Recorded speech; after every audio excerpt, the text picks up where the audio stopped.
Halo semuanya, balik lagi di Acul SW Studio. Kita belajar bareng di gudang lagi. Ini gudangnya. Jadi di tempat ini gue bikin konten karena di sini lumayan nggak berisik. Padahal emang sampingnya itu jalanan, jadi suka ada rada berisik. Jadi kita hari ini mau belajar lagi. Gue bacain, kalian dengar. Gue belajar, kalian belajar. Kita semua belajar. Hari ini agak seru, kita flashback ke belakang, yaitu kita mau belajar web ya. Web 1, Web 1.0, Web 2.0, Web 3.0. Nah, sekarang itu udah Web 3.0. Jadi yang belum tahu bedanya, kita belajar. Seperti biasa, gue cari datanya di ChatGPT. Ya, jadi kalau ada yang salah, salahin dia. Jangan salahin gue, karena gue juga belajar. Sebelum kita masuk ke Web 1, Web 2, Web 3, kita belajar dulu apa itu web. Langsung aja ya. Gue tadi udah nyari, ini dia arti web. Gue agak nyamping biar nanti ada gambarnya agak besaran gambarnya, karena kemarin banyak yang komplain juga gambarnya kekecilan gitu ya.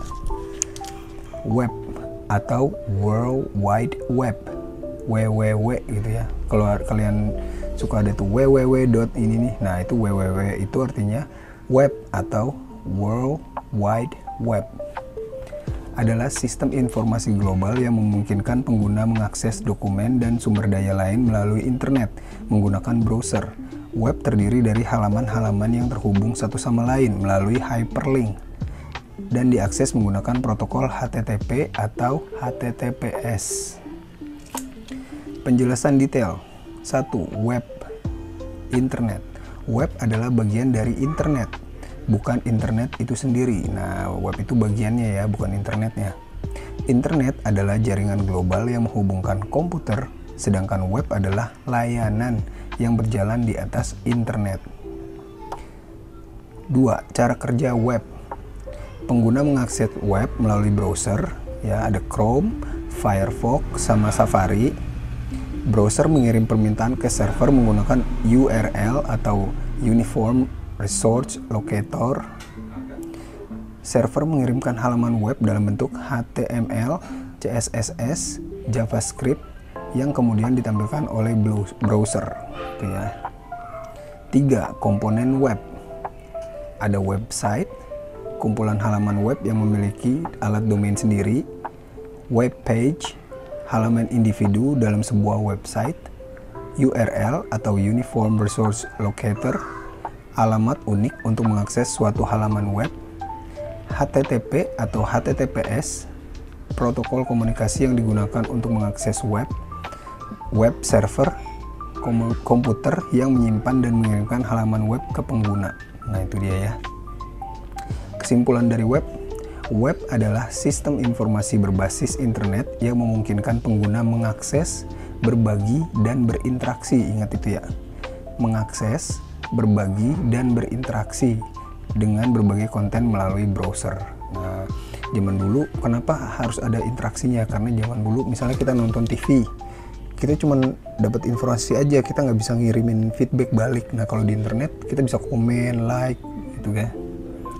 Oke, berarti kita sekarang langsung masuk ke nomor 1. Evolusi web. Web 1, Web 2, dan Web 3. Web telah mengalami transformasi besar dari awal kemunculannya hingga sekarang. Setiap fase memiliki ciri khas yang berbeda dalam cara informasi disajikan, bagaimana pengguna berinteraksi, dan bagaimana data dikelola. 1.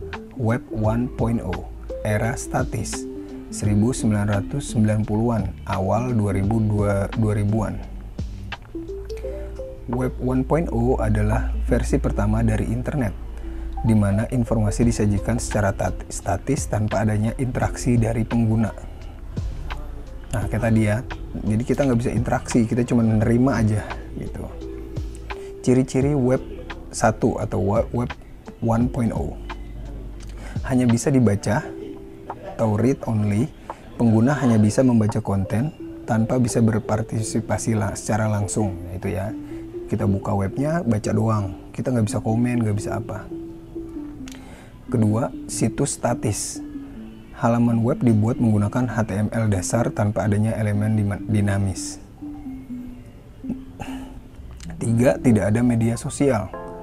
Belum ada konsep interaksi sosial, komentar, atau berbagi konten seperti saat ini. Terpusat pada perusahaan. Informasi dikontrol oleh pemilik situs web, bukan pengguna. Navigasi sederhana. Website hanya memiliki hyperlink untuk berpindah halaman. Contoh web 1.0. Website berita tanpa fitur komentar. Wikipedia versi awal. Direktori web seperti Yahoo Directory. Situs perusahaan dengan informasi produk tanpa fitur interaktif. Kesimpulannya, web 1.0 hanya memungkinkan pengguna mengakses informasi secara pasif tanpa bisa berkontribusi. Jadi kita menerima doang ya. Oke, itu dia web 1.0 atau web 1. Sekarang kita lanjut nomor 2, web 2.0 atau web 2, era interaktif dan sosial, tahun 2004 sampai sekarang.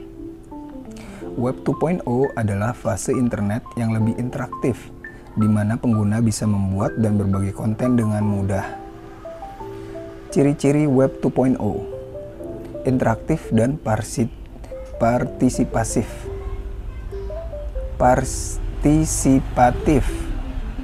Pengguna bisa membuat konten sendiri melalui blog, media sosial, forum, dan lain-lain. Nah, kita bisa bikin konten sendiri di web 2.0. Berbasis platform dan cloud computing. Layanan seperti Google Drive, Facebook, dan YouTube memungkinkan penyimpanan dan berbagi data dengan mudah. Oke, data terpusat. Perusahaan besar seperti Google, Facebook, dan Amazon mengontrol data pengguna. Monetisasi data. Model bisnis berbasis iklan di mana data pengguna digunakan untuk menargetkan iklan. APIs dan ekosistem aplikasi. Banyak aplikasi terhubung melalui API untuk meningkatkan layanan. Contoh web 2.0. Media sosial. Ada Instagram, Facebook, Twitter. Marketplace. Tokopedia, Shopee, Amazon. Streaming dan konten. Ada YouTube, Netflix, dan Spotify. Aplikasi kolaborasi. Ada Google Doc dan Dropbox. Kesimpulan, web 2.0 memungkinkan pengguna untuk lebih aktif dalam berbagi, berkomunikasi, dan membuat konten, tetapi data masih dikuasai oleh perusahaan besar. Nah, oke, kita lanjut ke nomor 3, web 3.0 atau web 3. Era desentralisasi dan blockchain atau sedang berkembang ya.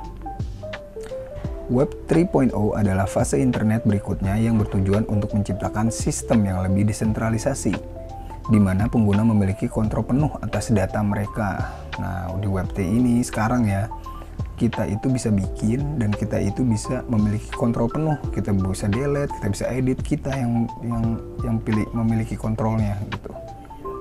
Ciri-ciri web 3.0. Desentralisasi. Data tidak tersimpan dalam satu server pusat, tetapi tersebar dalam jaringan blockchain. Kepemilikan data oleh pengguna. Pengguna memiliki dan mengontrol data mereka sendiri tanpa perantara.